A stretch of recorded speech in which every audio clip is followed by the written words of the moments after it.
वो तेरे खत, तेरी तस्वीर और सूखे फूल उदास करती हैं मुझको निशानियां तेरी।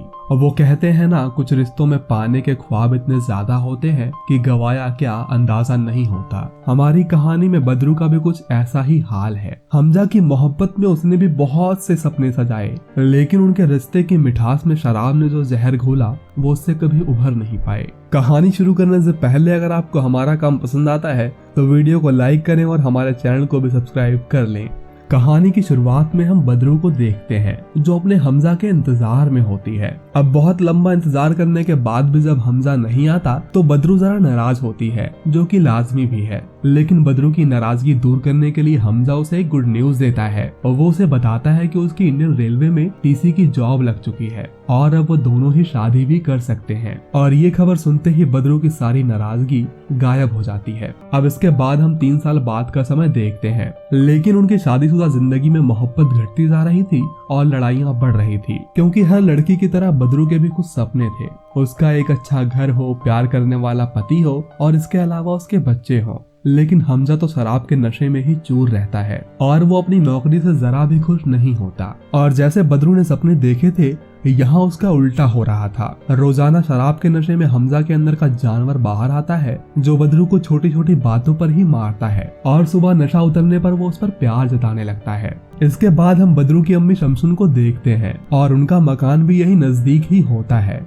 और अपनी बेटी के फूल से बदन पर जब वो जख्मों के निशान देखती हैं तो उससे कहती हैं कि या तो तुम इसे छोड़ दो या फिर इसे जान से मार दो। लेकिन बदरू है कि अपने शौहर की मोहब्बत में वो ये सब झेलने को तैयार होती है। इसके बाद हम हमजा को देखते हैं जो अपने बॉस का टॉयलेट साफ कर रहा होता है। अब आप ये अंदाजा लगा ही सकते हैं कि हमजा अपनी नौकरी से खुश क्यों नहीं है। और इसके बाद हम जुल्फी नाम के एक आदमी को देखते हैं जो शमसुन के घर पर किसी काम के सिलसिले में आया था। और यहाँ जुल्फी के हाव भाव को देखकर लगता है कि वो अंदर ही अंदर बदरू को पसंद करता है। इसके बाद हम बदरू को देखते हैं जो अपने पति के शराब की लत छुड़वाना चाहती है, इसलिए वो केमिस्ट से कुछ शराब छुड़वाने की दवाइयाँ भी लेती है और वो उन्हें आगाह भी करती है कि ये बात हमजा तक ना पहुँचे। लेकिन हमजा शाम को जब अपना काम खत्म करके लौट रहा होता है तो उसे इस बात का पता चल जाता है, इसलिए वो घर पहुँचते ही बदरू को बहुत बुरी तरह से टॉर्चर करने लगता है। लेकिन इसके बाद भी बदरू हमजा को खुश करने के लिए ऑनलाइन कुछ कपड़े मंगवाती है और जब वो तैयार होकर हमजा के इंतजार में होती है तो हमजा तो नहीं आता,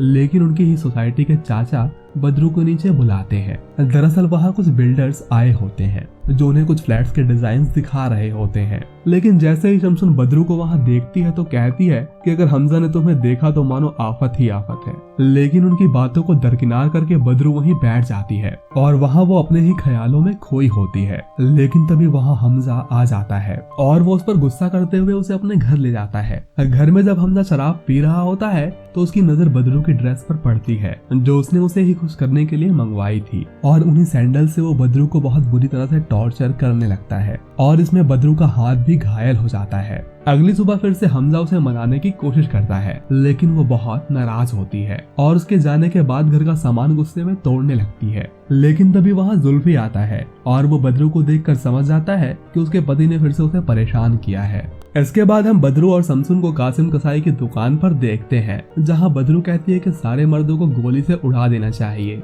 और तभी बदरू के जहन में हमजा को मारने का ख्याल आता है। लेकिन इससे पहले कि वो कुछ और सोच पाते, शमसुन के पास पुलिस स्टेशन से कॉल आता है और वो पुलिस वाला उन दोनों से कहता है कि तुम्हें फौरन पुलिस स्टेशन में आना होगा। लेकिन वहाँ पहुंचकर उनकी सारी गलतफहमी दूर हो जाती है और वहाँ उन्हें पता चलता है कि हमजा के खिलाफ किसी ने शिकायत की है और ये काम किसी और का नहीं बल्कि जुल्फी का होता है। और इसी बीच पुलिस हमजा को भी वहाँ ले आती है। अब गुस्से में बदरू पुलिस को अपना बयान दे देती है कि मेरा शौहर मुझे शराब पीकर बहुत मारता है और हमजा को अब 3 साल की सजा होने वाली होती है।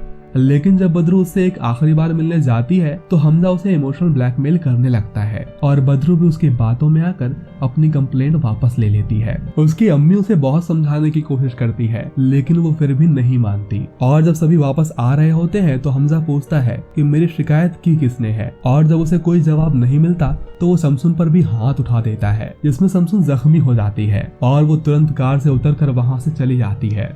साथ ही वो बदरू से कहती है कि आज फैसला तेरे हाथ में है, आज या तो वो या तो मैं। लेकिन बदरू है कि वो अपने शौहर को ही चुनती है। अगले दिन जब हमजा ऑफिस में जाता है तभी उसके लीवर में बहुत तेज पेन होता है और चेकअप करवाने पर उसे पता चलता है कि शराब पीने की वजह से उसका लीवर डैमेज हो रहा है और उसे हर हाल में अब शराब छोड़नी होगी। उसी रात जब हमजा घर आता है तो बदरू उसे बताती है कि वो उसके बच्चे की माँ बनने वाली है और जब ये बात वो अपनी अम्मी को बताती है तो वो भी सब कुछ भूल कर उन्हें माफ कर देती है। अब ऐसा लग रहा था कि धीरे धीरे सब कुछ ठीक हो रहा है, दोनों के बीच का रिश्ता नया मोड़ ले रहा है। अब हमजा भी शराब की जगह फ्रूटी पीने लगा था। ऐसा लग रहा था कि मानो बदरू के सपने सच होने वाले हैं, लेकिन किस्मत को शायद कुछ और ही मंजूर था। हमजा उसी शाम पुलिस स्टेशन में आकर ये पता कर लेता है कि उसकी शिकायत किसने की थी और जब हमजा जुल्फी के साथ घर आ रहा होता है तो वो उसकी बातों से उसे पकड़ लेता है और उसे लगता है कि जुल्फी और बदरू के बीच में कोई चक्कर है। अब इससे पहले कि हमजा घर में एंटर होता, जुल्फी बदरू को आगाह कर देता है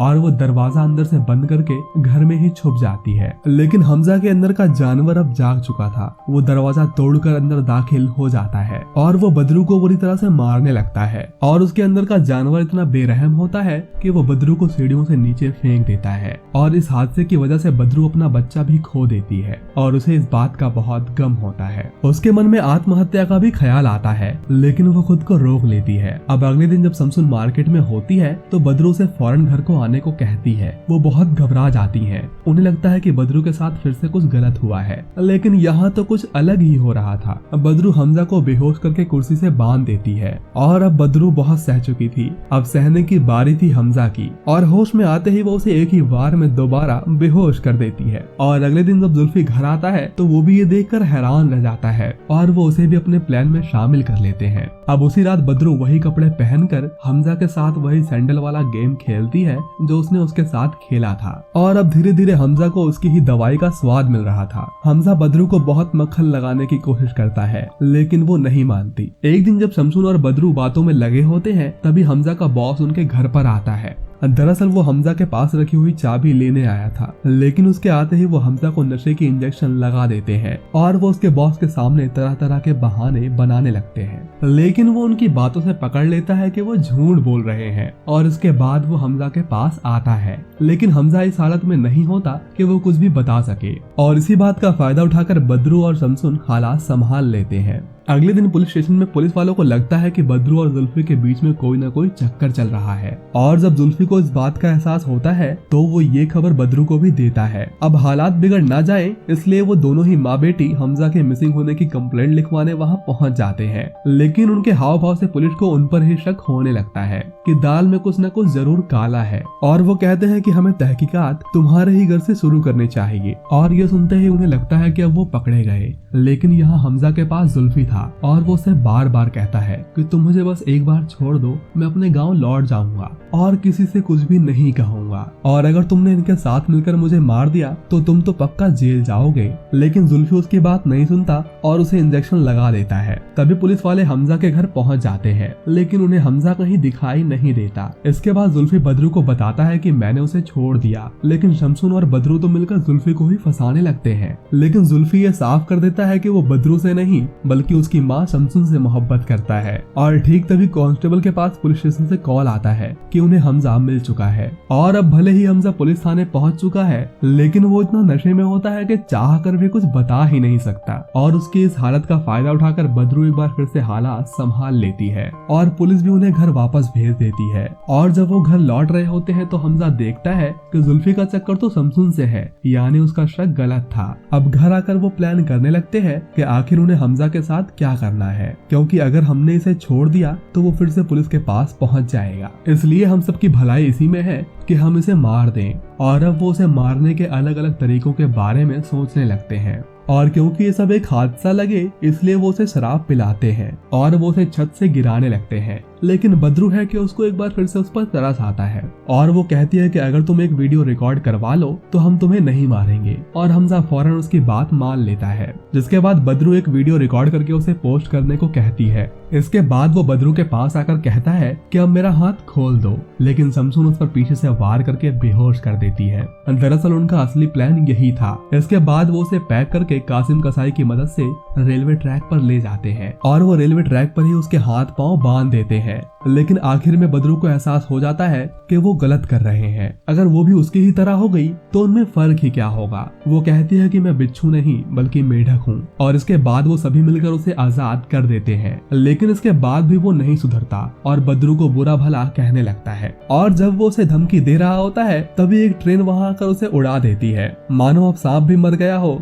और लाठी भी नहीं टूटी, यानी हमजा मारा भी गया और इस बात का गम अब बदरू को नहीं होगा। इसके बाद शमसुन कहती है कि अच्छा हुआ तुमने उसे नहीं मारा, वरना वो ताउम्र तुम्हें याद आता। इसके बाद वो उसे अपने शौहर की कहानी सुनाती है, जिसे उसने मार तो दिया था लेकिन आज भी वो उसे याद आता है। अब अगले दिन सभी को यही लगता है कि हमजा ने आत्महत्या की है, क्योंकि उसने जो वीडियो पोस्ट की थी उसे बदरू ने बहुत ही शातिराना अंदाज में रिकॉर्ड किया था। उसमें वही था जो वो चाहती थी, और पुलिस वालों को भी यही लगता है कि ये एक आत्महत्या है। और मूवी के आखिर में हम बदरू को देखते हैं जो पूरी तरह से आजाद होकर अपनी लाइफ अपनी मर्जी से जीती है। और तभी हम स्क्रीन पर एक चेतावनी देखते हैं जिसमें लिखा होता है औरतों के खिलाफ हिंसा आपके लिए हानिकारक है। अब भले ही आपने घरेलू हिंसा पर बहुत से धारावाहिक और फिल्में देखी हो, लेकिन ये कहानी जरा हटके थी। इस फिल्म को सफल बनाने में इसके अदाकारों का बहुत बड़ा हाथ है। एक पल के लिए भी आपका दिल इस कहानी से अलग नहीं हो सकता। और ये मूवी हमारे समाज को भी एक सीख देती है कि जुल्म तब तक ही चलता है जब तक आप उसे चलने देते हैं। अगर आपको भी ये कहानी पसंद आई तो हमारे चैनल को सब्सक्राइब करना ना भूलें। जल्द मिलते हैं नेक्स्ट वीडियो में एक नई कहानी के साथ।